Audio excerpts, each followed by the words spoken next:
Hi students, வணக்கம் எல்லாருக்கும். இன்னைக்கு what we are going to do is just giving you some suggestions for business law. That is CA Foundation Business Law, the exams that you are going to write in Jan 16th. இப்போ last minute tips எல்லாம் கொடுக்க மாட்டேன். எப்படி படிக்கிறது sir, என்ன மாதிரி topics important அதெல்லாம் நான் சொல்ல விரும்பலை இப்போ. ஏன்னா ஒன்றரை நாள் தான் இருக்குது. அதில் நம்ம என்ன பண்ணுறோம், ஒன்றுமே இல்லை. இப்போ ரிவிஷன் தான் ரொம்ப ரொம்ப முக்கியம். ரிவிஷன் அப்புறம் சில சின்ன சின்ன concepts you have to keep in mind. General concepts, not subject related concepts. கிளியரா? என்ன மாதிரி சார், அதுதான் இப்போ இன்னைக்கு நம்மளோட அஜெண்டா. சரியா? What is the first thing நீங்கள் பண்ணணும், உங்களோட கொஸ்டின்ஸை நீங்கள் ரேங்க் பண்ணணும். அப்படின்னா என்ன சார், இப்போ ஒரு 20 கொஸ்டின்ஸ் இருக்குன்னு வச்சுக்கோங்களேன். அந்த 20 கொஸ்டின்ஸில் not every one will know all 20 இல்லை. ஸோ இந்த 20 கொஸ்டின்ஸில் என்ன மாதிரி கொஸ்டின்ஸ்னா வச்சு செய்யலாம் சார், அடித்து சொல்லலாம், இது எனக்கு வந்துடும், ஐ கேன் ரைட்.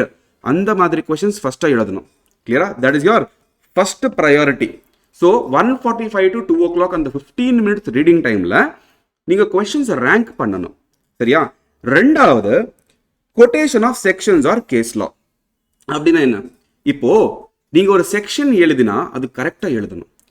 கொஞ்சமாவது டவுட் இருந்தா, சார் இது 3 or 4 தெரியல சார், கொஞ்சம் கன்ஃபியூஷனாக இருக்கு, வேணாம், விட்டுருங்க, செக்ஷன் எழுதாதீங்க. As per relevant section that particular word or phrase you can write. Case laws எழுதுனா கரெக்டாக எழுதணும். Sir A versus B is a actual case law. சரியா?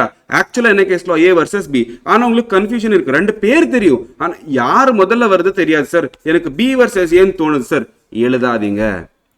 கிளியரா? எழுதுனா கரெக்டா எழுதணும், இல்லைன்னா எழுதக்கூடாது. கிளியரா?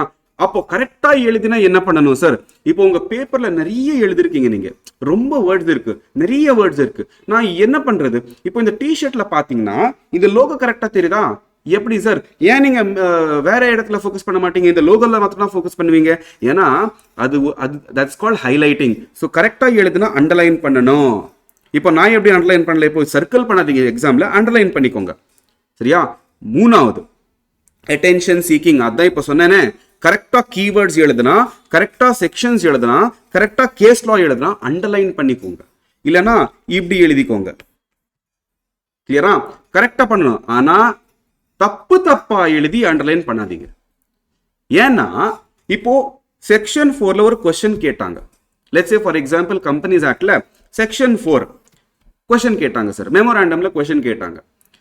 இப்போ நான் செக்ஷன் 5 எழுதுனா, யூ ஆர் டெல்லிங் மீ, இப்போ நான் வேல்யூவரா இருந்தா நீ என்ன சொல்ல வர, எனக்கு செக்ஷன் 4ம் தெரியாது, செக்ஷன் 5ம் தெரியாது, அந்த மாதிரி ஆன்சர் கொடுத்தா நீ தான் கன்ஃபியூஸ்டு ஸ்டூடெண்ட் மாதிரி தெரிவேன். நான் என்ன பண்ணணும்னா, கரெக்டா what you have to to as a student, sir 4 or 5 confusion இருந்தால் எழுதாதீங்க, ஆஸ் பர் ரெலவெண்ட் செக்ஷன் எழுதுங்க, ஆஸ் பர் ரெலவெண்ட் கேஸ் லான்னு எழுதுங்க. கிளியரா?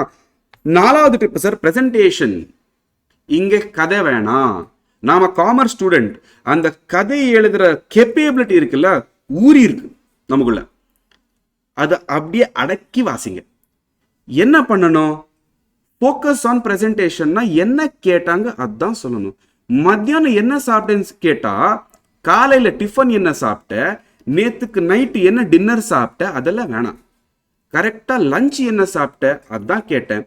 கொஸ்டின்லயே கியூ இருக்கு, கொஸ்டின்ல ரிக்வயர்மெண்ட் படிச்சா அதுவே போதும். கரெக்டா அவங்களே சொல்லுவாங்க என்ன மாதிரி எனக்கு ரிக்வயர்மெண்ட் வேணும், அதை சாக்கா வச்சுக்கிட்டு தான், அதை பேசிஸா வச்சுக்கிட்டு தான் உங்க ஆன்சர் பிரசன்டேஷன் பண்ணணும். நீங்க இப்போ 2 டைப் கொஸ்டின் இருக்கும், ஒன்னு டைரக்ட் தியரி, இன்னொன்னு கேஸ் பேஸ்ட் கொஸ்டின். டைரக்ட் தியரினா என்ன sir, what is contract, write down the essential elements of contract, அப்படியே டக்கு டக்கு டக்கு டக்குன்னு எழுதிக்கோங்க. ஆனா கேஸ் பேஸ்ட் வந்தா, சார் என்ன மாதிரி பிரசன்டேஷன் பண்ணணும், எல்லாருமே சொன்ன மாதிரி தான், relevant provision as per section so and so or as per Indian Contract Act so and so. உங்களுக்கு செக்ஷன் ஞாபகம் வரலன்னா as per Indian Contract Act, as per Sale of Goods Act so and so அப்படின்னு எழுதிக்கோங்க. சரியா? அதுக்கப்புறம் உங்க brain எங்க test பண்றாங்களா, அனாலிசிஸ் அண்ட் கன்க்ளூஷன் பார்ட் இருக்கு இல்லையா, அந்த பார்ட்ல தான் உங்களோட திறமை வெளிச்சத்துக்கு வரும். So facts of the case copy paste, அதில் ஒன்றும் பெரிய விஷயம் இல்லை. ரெலவெண்ட் ப்ராவிஷன் மனப்பாடம் பண்ணி போடலாம். இந்த அனாலிசிஸ் பண்றது இல்லையா, அதுதான் உங்களோட மூளை. ஸோ அனாலிசிஸ் அண்ட் கன்க்ளூஷன்ல தான் கரெக்டாக ஃபோக்கஸ் பண்ணி என்ன எழுதணும். ரொம்ப கதை எழுதாதீங்க. பேராகிராஃப் அவாய்ட் பண்ணுங்க. பேரா வேணாம் பேர் கொடுத்துருங்க. Relevant provision, facts of the case, analysis and conclusion. 3 மார்க்குக்கு 4 மார்க்குக்கு எல்லாம் கேட்டா ஃபேக்ட்ஸ் ஆஃப் த கேஸ் தேவையில்லை, நீங்க ஸ்கிப் பண்ணலாம். Relevant provision, analysis and conclusion வேணா கொஞ்சமாச்சும் ஃபேக்ட்ஸ் நீங்க மென்ஷன் பண்ணலாம். கிளியரா?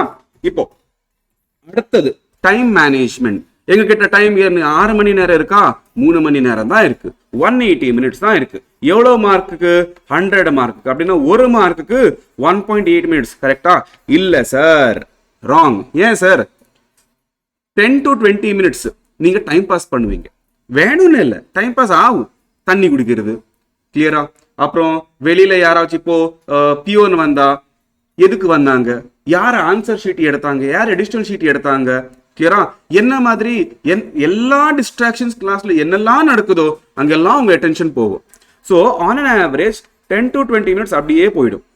அதுக்கு தான் என்ன பண்ணியிருக்கேன்னா 1 மார்க்குக்கு 1.6 மினிட்ஸ் ஆர் 1.7 மினிட்ஸ் தான். அப்படின்னா 3 மார்க்குக்கு எவ்வளோ நேரம் எடுக்கணும் சார்? 4.8. வேணா ரவுண்ட் ஆஃப் பண்ணிக்கிட்டு 5 பண்ணிக்கோங்க. 4 மார்க்குக்கு 6.4 மினிட், 5 மார்க்குக்கு 8 மினிட், 6 மார்க்குக்கு 9.6 மினிட். இட் இஸ் நாட், இது ரொம்ப ஸ்ட்ரிக்டா ஃபாலோ பண்ணணும்னு தேவையில்லை. ஆனா முடிஞ்ச அளவுக்கு இந்த டைம் ஃப்ரேம்ல தான் நீங்க இருக்கணும். கொஞ்சமாச்சும் அட்ஜஸ்ட் பண்ணலாம். சரி, இப்போ இங்க நாம 6 மினிட் எடுத்தா அடுத்த கொஸ்டின்ல கவர் பண்ணிக்கோங்க. கிளியரா?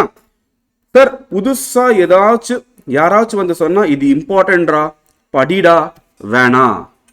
புதுசா என்ன கண்டென்ட் வந்தாலும் அப்படியே விட்டுருங்க, பரவாயில்ல.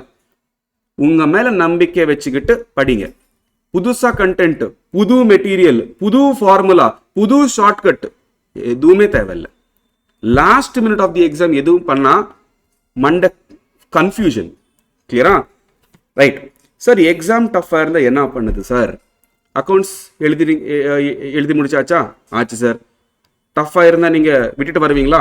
இல்ல sir, 1 paper is down. No. இப்போ எக்ஸாம், நான் சொல்றது நல்ல கவனமா கேளுங்க. எக்ஸாம் டஃபா இருக்காதுப்பா. எக்ஸாம்ல வர கொஸ்டின்ஸ் டஃபா இருக்கும். அதுவும் எல்லா கொஸ்டின்ஸ் டஃபா இருக்காது. இப்போ நம்ம ஐபிஎல் எல்லாம் பாக்குறோம்ல, இந்தியா மேட்ச் பாக்குறோம்ல, எல்லாமே எல்லா பவுலர்ஸும் டஃபா இருப்பாங்களா? இல்ல சார். அதுல ஒரு பவுலர் இல்லைன்னா 2 பவுலர் டஃபா இருப்பாங்க சார். இப்போ நம்ம இந்தியன் டீம்ல ஜஸ்பிரீத் பும்ரா நல்லா பவுலிங் பண்ணா. ஆனா ஆஸ்திரேலியன்ஸ் என்ன பண்ணாங்க? அவனை பார்த்து விளையாடணும்.